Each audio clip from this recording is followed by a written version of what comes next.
CGPCS सामान्य अध्ययन PYQ and MCQ series Hindi lecture 3 पहला प्रश्न एक निम्नलिखित में से कौन सी स्वतंत्र भारत की पहली बहुउद्देशीय नदी घाटी परियोजना है?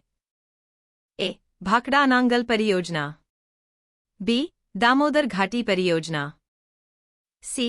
हीराकुड बहुउद्देशीय परियोजना, डी. उपरोक्त में से कोई नहीं। इस प्रश्न का उत्तर है बी. दामोदर घाटी परियोजना स्वतंत्र भारत की पहली बहुउद्देशीय नदी घाटी परियोजना है जिसे 1948 में शुरू किया गया था। यह परियोजना मुख्य रूप से झारखंड और पश्चिम बंगाल राज्यों में स्थित दामोदर नदी पर आधारित है। इसके अंतर्गत सिंचाई, बाढ़ नियंत्रण, जल विद्युत उत्पादन और मत्स्य पालन जैसी गतिविधियां शामिल हैं। दामोदर घाटी परियोजना को भारतीय योजनाओं में एक महत्वपूर्ण कदम माना जाता है। अगला प्रश्न 2 काटकर जलाने वाली कृषि जिसे आमतौर पर झूम कृषि कहा जाता है। ए. भारत के उत्तर पूर्वी राज्यों में प्रचलित है, बी. भारत के उत्तर पश्चिमी राज्य में प्रचलित है, सी. भारत का पश्चिमी तट में प्रचलित है, डी. उपरोक्त में से कोई नहीं। इस प्रश्न का उत्तर है ए.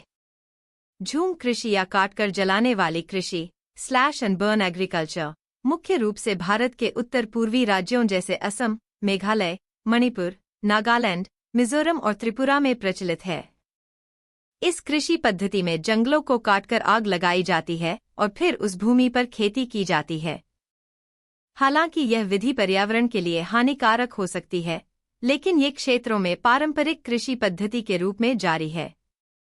अगला प्रश्न 3 निम्नलिखित में से किस हार्मोन का प्रयोग गलत तरीके से जानवरों में दुग्ध उत्पादन बढ़ाने और सब्जियों जैसे कद्दू, तरबूज आदि का आकार बढ़ाने के लिए किया जाता है? A. Humulin, B. Oxytocin, C. Thyroxine, D. उपरोक्त में से कोई नहीं। इस प्रश्न का उत्तर है बी. ऑक्सीटोसिन एक हार्मोन है जो सामान्यतः दुग्ध उत्पादन को बढ़ाने के लिए उपयोग किया जाता है, विशेष रूप से गायों और अन्य जानवरों में। इसे गलत तरीके से जानवरों में दुग्ध उत्पादन बढ़ाने के लिए इस्तेमाल किया जाता है। इसके अलावा ऑक्सीटोसिन का उपयोग कुछ फसलों जैसे कद्दू और तरबूज का आकार बढ़ाने के लिए भी किया जाता है, जिससे इनका विकास अधिक तीव्र होता है। यह एक हानिकारक अभ्यास है जिसे नियंत्रित किया जाना चाहिए। अगला प्रश्न 4 एयर इंडिया के माइक्रोसॉफ्ट की एजुर ओपनएआई सेवा द्वारा शक्ति प्राप्त जनरेटिव एआई आभासी एजेंट का क्या नाम है? ए. महाराजा, बी. विस्तारा, सी. सिरी, डी. उपरोक्त में से कोई नहीं। इस प्रश्न का उत्तर है ए. एयर इंडिया ने माइक्रोसॉफ्ट की एजुर ओपनएआई सेवा द्वारा संचालित एक जनरेटिव एआई आभासी एजेंट पेश किया है जिसका नाम महाराजा है। यह एयर इंडिया का प्रसिद्ध प्रतीक और लोगो भी है। यह आभासी एजेंट एयरलाइन की ग्राहक सेवा में मदद करता है, जिसमें यात्रा संबंधी सवालों का जवाब देने, बुकिंग में सहायता करने और अन्य सेवाओं के लिए उपयोगकर्ताओं की सहायता करना शामिल है। अगला प्रश्न 5 देवप्रयाग अलकनंदा और पर स्थित हैं। नदियों के संगम? ए. भागीरथी, बी. मंदाकिनी, सी. नंदाकिनी, डी. उपरोक्त में से कोई नहीं। इस प्रश्न का उत्तर है ए. देवप्रयाग उत्तराखंड में स्थित एक धार्मिक स्थान है जहां अलकनंदा और भागीरथी नदियां मिलती हैं। यह संगम स्थल गंगा के उद्गम स्थल से पहले का एक महत्वपूर्ण स्थान है। यहाँ भागीरथी और अलकनंदा का मिलन होता है और इस संगम को धार्मिक दृष्टि से बहुत पवित्र माना जाता है। इसके बाद यह नदी गंगा के नाम से प्रसिद्ध होती है। अगला प्रश्न 6 नाममात्र जीडीपी है। ए. जीडीपी का मूल्यांकन विनिमय दर पर किया जाता है, बी. जीडीपी का मूल्यांकन मौजूदा बाजार कीमतों पर किया जाता है, सी. जीडीपी का मूल्यांकन स्थिर बाजार मूल्यों पर किया जाता है, डी. उपरोक्त में से कोई नहीं। इस प्रश्न का उत्तर है बी. नाम मात्र जीडीपी, नॉमिनल जीडीपी, वह जीडीपी है जिसका मूल्यांकन मौजूदा बाजार कीमतों पर किया जाता है, यानी जिस समय में उत्पादन हुआ था उसी समय की बाजार कीमतों का उपयोग किया जाता है। यह वास्तविक उत्पादन स्तर को नहीं दर्शाता क्योंकि इसमें मुद्रास्फीति का प्रभाव शामिल होता है।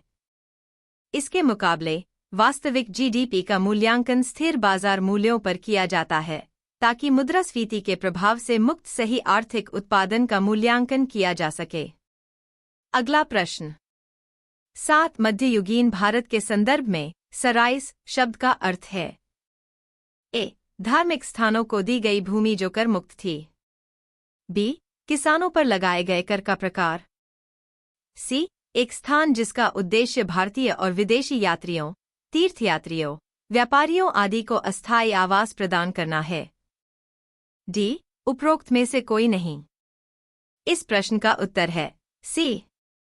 सराइस शब्द मध्ययुगीन भारत में उन अस्थायी आवासों या गेस्ट हाउस के लिए उपयोग किया जाता था जो यात्रियों, तीर्थयात्रियों, व्यापारियों और पर्यटकों के लिए बनाए गए थे।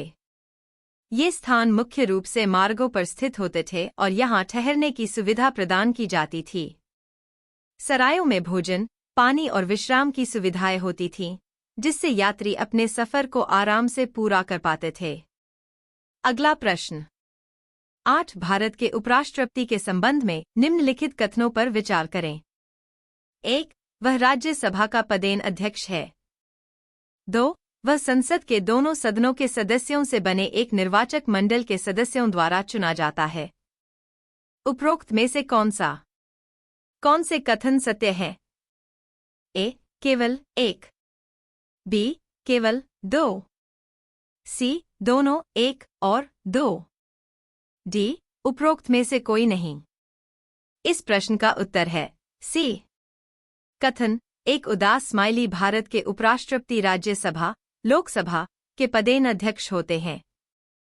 वे राज्यसभा के कार्यों को संचालित करते हैं और संसद की कार्यवाही को नियंत्रित करते हैं।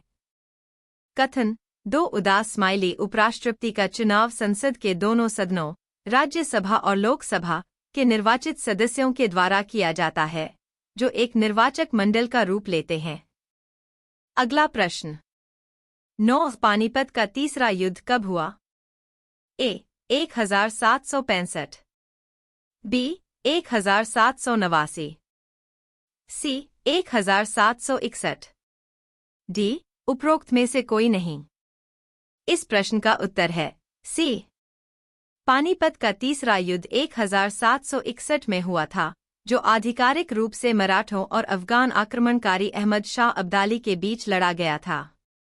यह युद्ध पानीपत, हरियाणा में हुआ और इसमें मराठा साम्राज्य को भारी पराजय का सामना करना पड़ा।